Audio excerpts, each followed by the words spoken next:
लंका विजय के पश्चात जब राम अयोध्या लौटे और राज तिलक हो गया तो एक दिन राज दरबार में महर्षि वशिष्ठ, विश्वामित्र, नारद तथा अन्य ऋषि धार्मिक विषयों पर विचार विमर्श के लिए पधारे।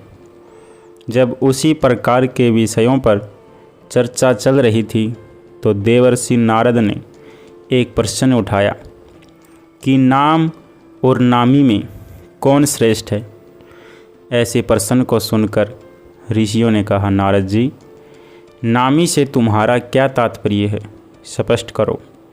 नारद जी ने कहा, ऋषियों, नाम तथा नामी से तात्पर्य है कि भगवान नाम का जप भजन श्रेष्ठ है या स्वयं भगवान श्रेष्ठ है।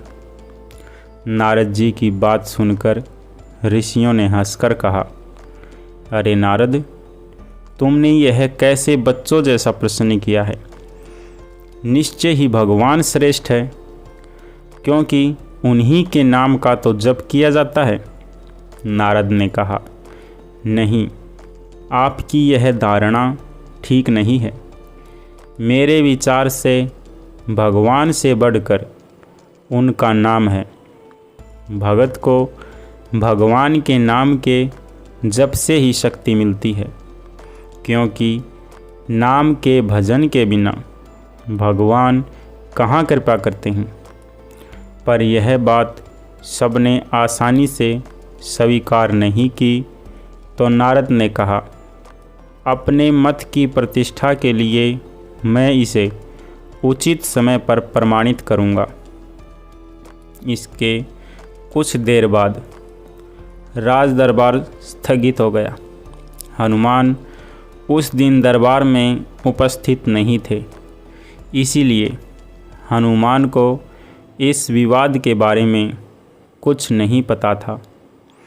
दूसरे दिन राज दरबार लगने से पहले नारद ने हनुमान को बुलाया और कहा, हनुमान, राज दरबार में जाने पर तुम श्री राम तथा उपस्थित ऋषियों को विनयपूर्वक प्रणाम करना, पर विश्वामित्र को प्रणाम मत करना।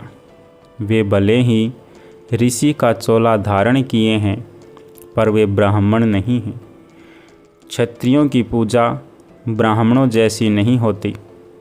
हनुमान ने सोचा, नारद देवताओं के ऋषि हैं, ठीक ही कह रहे होंगे, उनकी बात अवश्य माननी चाहिए। उन्होंने कहा, ठीक है देवर्षि, मैं ऐसा ही करूँगा। दरबार में भगवान श्री राम सिंहासन पर बैठे थे। मंत्री तथा ऋषि आदि अपने अपने आसन पर विराजमान थे।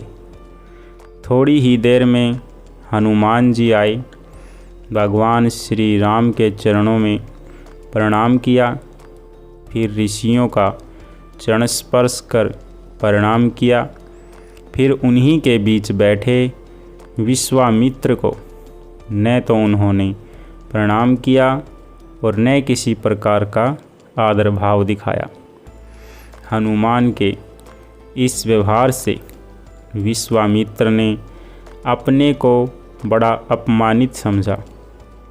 वे राजा तथा ऋषियों के बीच इस प्रकार अपनी उपेक्षा अपमान को सहन न कर सके।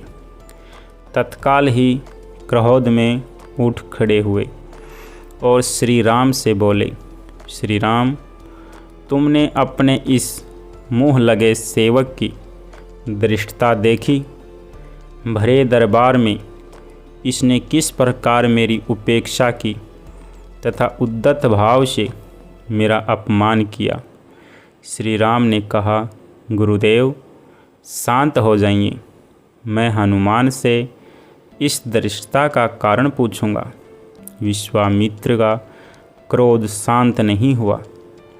उन्होंने कहा, यह तो आपने प्रत्यक्ष देखा, पूछने की क्या आवश्यकता है। अस्त्र शस्त्र के क्षेत्र में मैं तुम्हारा गुरु रहा हूँ। यह गुरु आज्ञा है, इसे दंड दीजिए। नारद ने भी विश्वामित्र की हाँ में हाँ मिलाई तथा कहा, भगवान विश्वामित्र ठीक कहते हैं। हनुमान ने इनका प्रत्यक्ष अपमान किया है। आपके उद्दंड सेवक को दंड मिलना चाहिए। नारद की बात सुनकर हनुमान असमंजस में पड़ गए।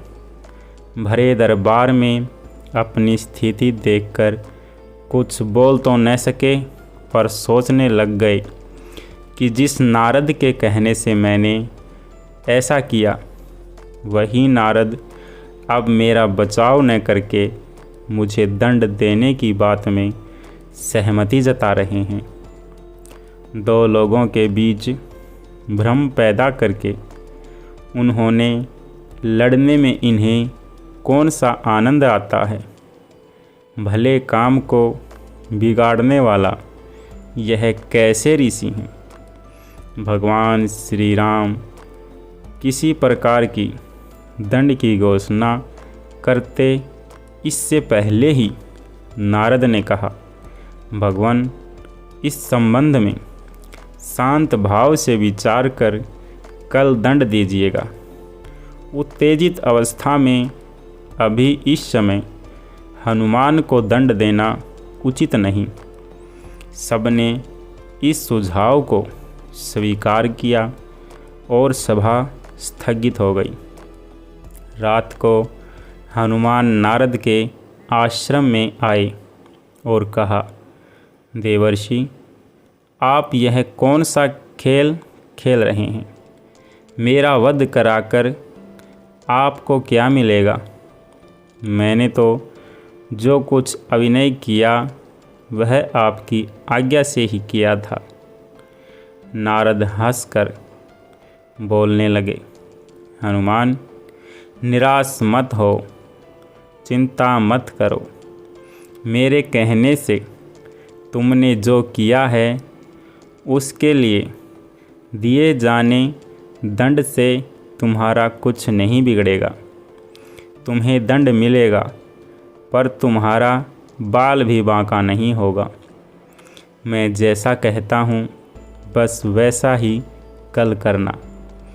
कल प्रातः काल सूर्य तट पर ओम राम रामाय नमः इस मंत्र का जाप करते रहना। कोई कुछ कहे तुम कुछ मत सुनना, बस यह मंत्र प्रेम भाव से जपते रहना। प्रातः हुई हनुमान जी स्नान कर सरयू तट पर खड़े होकर मंत्र जाप करते। दरबार लग जाने पर जब हनुमान दरबार में उपस्थित न हुए तो श्री राम ने पूछा, हनुमान कहाँ हैं। अभी तक नहीं आए। विश्वामित्र ने कहा, आप आज दंड देने वाले थे, शायद इसीलिए डर कर नहीं आया। नारद ने कहा, मैंने अभी थोड़ी देर पहले सरयू तट पर उसे स्नान ध्यान करते हुए देखा है। भगवान राम ने कहा, यह हनुमान की एक और उद्दंडता है। हम स्वयं तट पर जाकर वहीं हनुमान को दंडित करेंगे। राम विश्वामित्र ऋषियों तथा मंत्रियों के साथ सरयू तट पर हनुमान को दंड देने के लिए पधारे। श्री राम अपने भक्त को बार बार करुणा भरी दृष्टि से देखते तथा सोचते कि अपने दुर्दीन के साथ ऐसे परम भक्त पर कैसे बाण चलाएं। उधर गुरु विश्वामित्र के कोप का डर भी उन्हें सता रहा था। गुरु की मर्यादा की रक्षा के लिए उन्होंने हनुमान को दंड देने का निश्चय किया। श्री राम ने धनुष पर बाण चढ़ाए और हनुमान को लक्ष्य बनाकर बाण छोड़ दिया। अरे यह क्या! बाण तो हनुमान जी के शरीर से कुछ दूरी पहले ही रुक गया। राम बाण पर बाण मारते रहे पर एक भी बाण हनुमान के शरीर को छू न सका।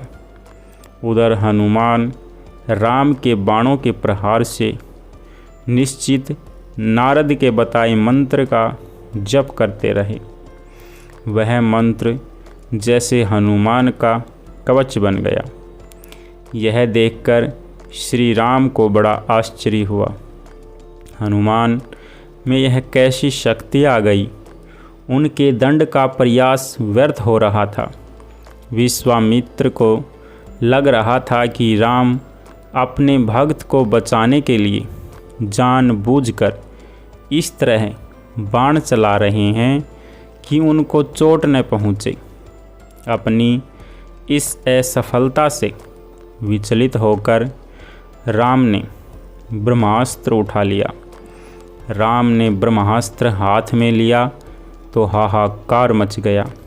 नारद ने कहा, ऋषिवर विश्वामित्र, हनुमान के अपराध को क्षमा करें।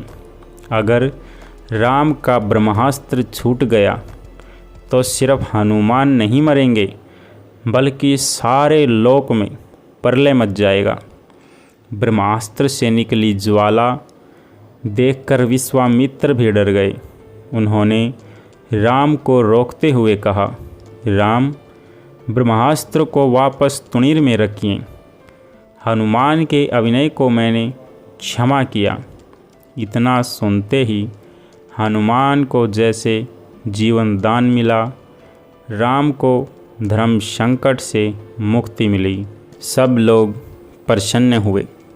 हनुमान ने आकर विश्वामित्र से क्षमा मांगी और नारद जी की ओर देखा। नारद ने हंसकर कहा, प्रभु, इसका कारण मैं हूँ। मैंने कहा था ना, भगवान से बढ़कर भगवान का नाम जपना श्रेष्ठ है। उसे प्रत्यक्ष सिद्ध कर दिया। हनुमान ने इष्ट देव भगवान राम के नाम के बीज मंत्र से भगवान की शक्ति क्षीण कर दी। जिस प्रभु के नाम का जप होता है, वह प्रभु अपने नाम जाप की शक्ति के आगे शक्तिहीन हो जाते हैं। इसीलिए कहता हूँ कि नामी से नाम बड़ा। यह कहकर नारद देवलोक को चले गए। नमस्कार मेरे प्यारे दोस्तों, आपको यह कहानी कैसी लगी कृपया करके कमेंट बॉक्स में ज़रूर बताएं। तब तक के लिए आपका बहुत बहुत धन्यवाद। जय श्री राम।